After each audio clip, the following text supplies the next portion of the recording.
Thank you so much, Tumi, for the wonderful introduction. On the off chance that perhaps you're experiencing a little bit of PowerPoint paralysis, Victor and I have opted rather to share with you 5 ideas, 5 inspiring thoughts that will hopefully get you thinking a little bit differently about social media crises. Over to you, my brother.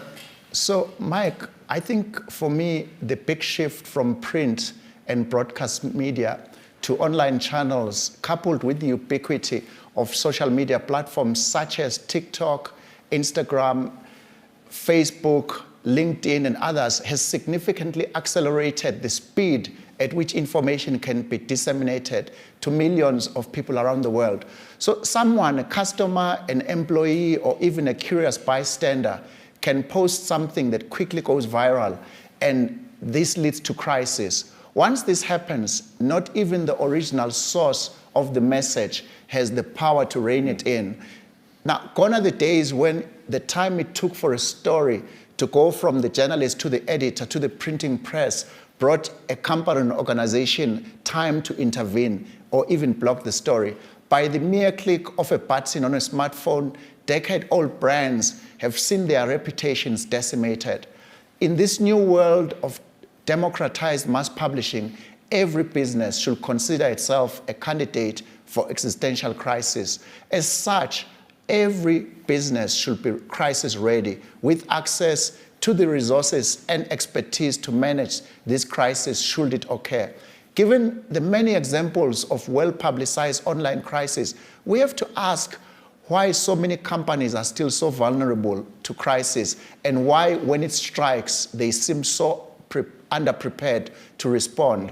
One of the most glaring weaknesses is that even as the internet and online have become the de facto marketplace, many companies still behave as if online channels are the outlier and their brands predominantly exist in print or traditional broadcast media. So you find that all these businesses are under-investing in their online presence, or when they do invest, it is one-directional, designed to tell the world about themselves, but not to listen and listen deeply and respond to what the outside world is telling them. So when a negative post starts to gather steam and portend trouble for an organization, it is telling that so often the company is blissfully unaware of the threat to their reputation or their business. This is what led Mike and I to found 48 Hours, because we observed that for so many otherwise outstanding organizations, they were not fully geared for the fast-moving world of online media and the rapid speed at which a full-blown crisis can spill over from online platforms and turn into lost sales as consumer sentiment sours against the target of the online attacks. We've all seen how an offending advert or a poorly imagined post can lead to a real-life picket. And when we tell our clients, when we face them, that if a crisis is not sufficiently managed within the first 48 hours, you've likely lost control of the narrative. And that's why our motto and promise is crisis averted. We've also been able to clear clients away from disaster and bring them back to a sure footing by applying this principle of deal with it in the first 48 hours. So Victor, we've also learned that no two crises are ever the same. And as such, there's no real playbook or one-size-fits-all solution to how to respond. We do know, however, that the first few decisions you make are always going to be the most critical. Now, as marketers, we've spent countless hours and enormous amounts of money ensuring our brands and their messaging comes across in the best possible light, right? We tend to wear rose-tinted glasses. Everybody thinks their baby is a beautiful baby, right? But the truth is that online crises often expose the less attractive parts of the business behind the brand, the proverbial pig behind the lipstick. Because we wear rose-tinted glasses, perspective matters in moments of crisis more than any other time. If you respond to a customer in a public forum like a parent whose child has been insulted by someone, you're guaranteed to make the situation much worse. You have to ensure that you have somebody in the room early in a crisis who can maintain perspective and work with facts before feelings. Someone who can read the label from the outside of the bottle. Often a potential crisis is made a real crisis just by our knee-jerk emotional responses. We'll end up pouring paraffin on a tiny spark, and in so doing, broadcast our internal dysfunction to the most public platforms possible. Half of the challenge for brands in social media is just avoiding making your complexity your customer's problem. The best way to unwind complexity is with sincerity.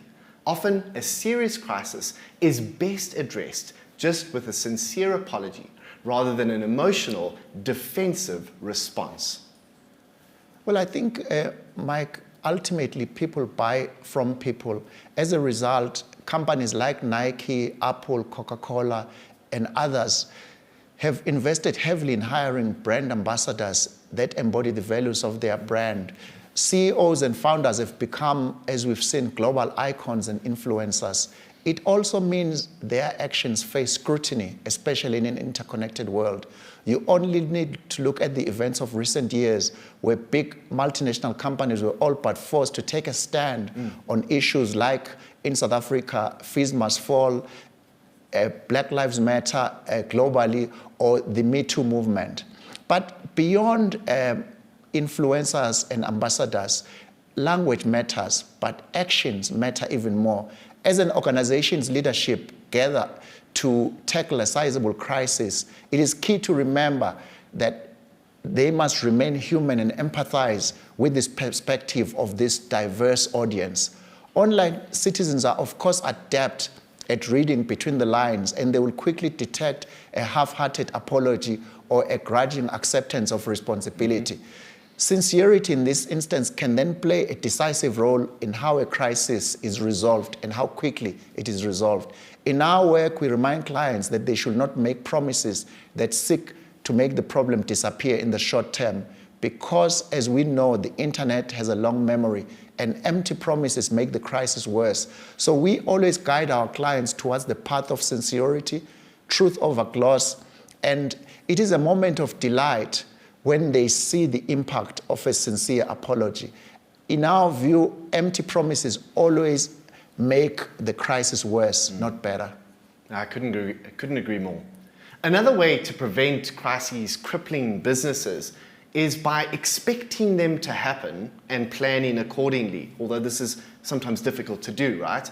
Rather be prepared for a crisis and be pleasantly surprised when it doesn't happen than fail to prepare for one and find yourself scrambling to adapt in your most vulnerable moment. On the walls in our offices, we have maps that show people where to go in the case of fire or emergency. Sadly, we don't treat brand crises the same way, do we? Preparing for an online crisis is all about preparing people. As social media platforms have evolved, so has the role of the community manager.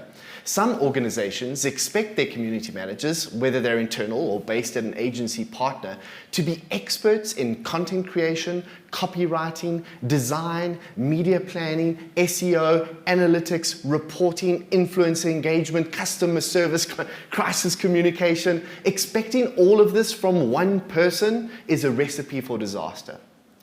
On more than one occasion, we've seen crises happen because junior community managers were not empowered or adequately trained to do their work. And tragically, when the dust settles, the powers that be often blame these poor individuals rather than acknowledging their failure to prepare adequately.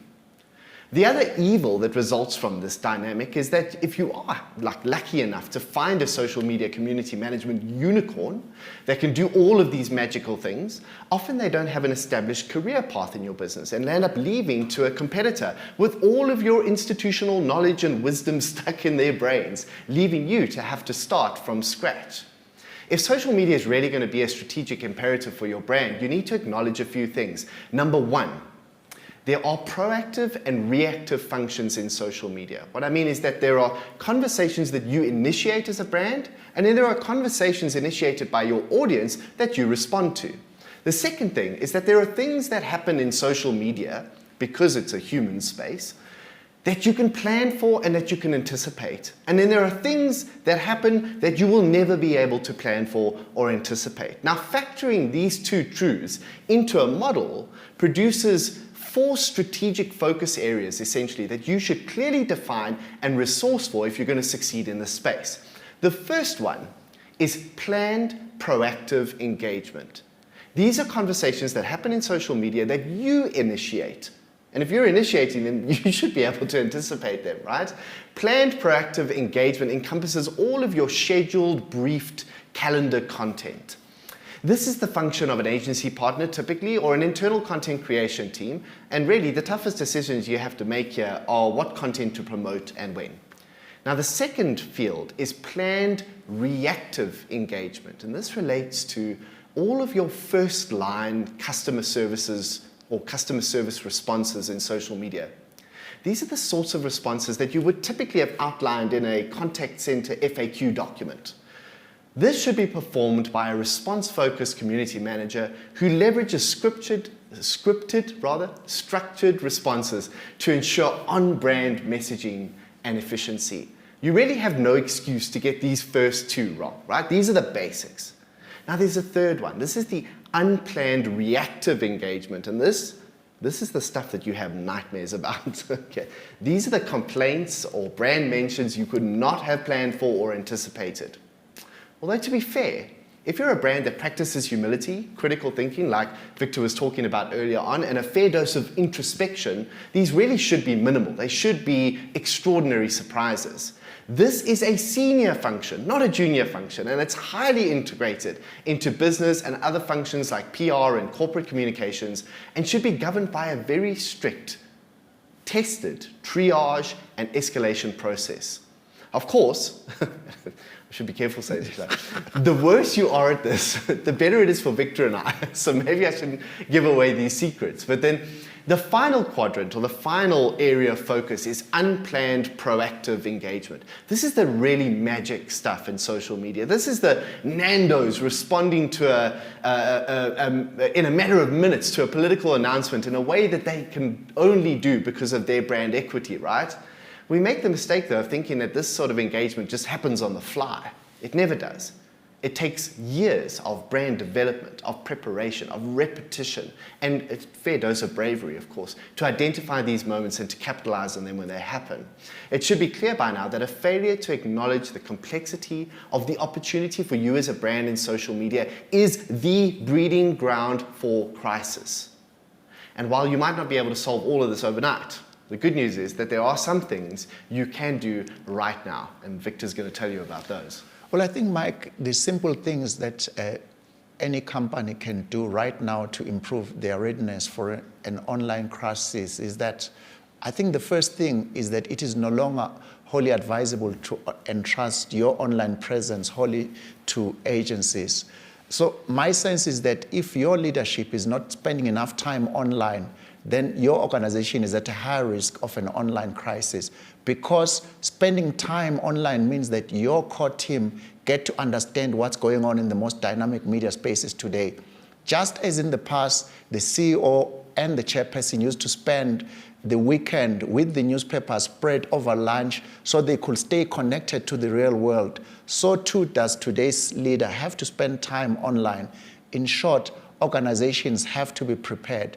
At 48 hours, one of the things we bring is the ability for our clients to stay calm, because nothing leads to disaster like a panic. We guide them through what is inevitably the nerve-wracking process of managing a crisis. One of the things that we always advise, and I cannot emphasize this enough, is never to underestimate the complexity of a crisis.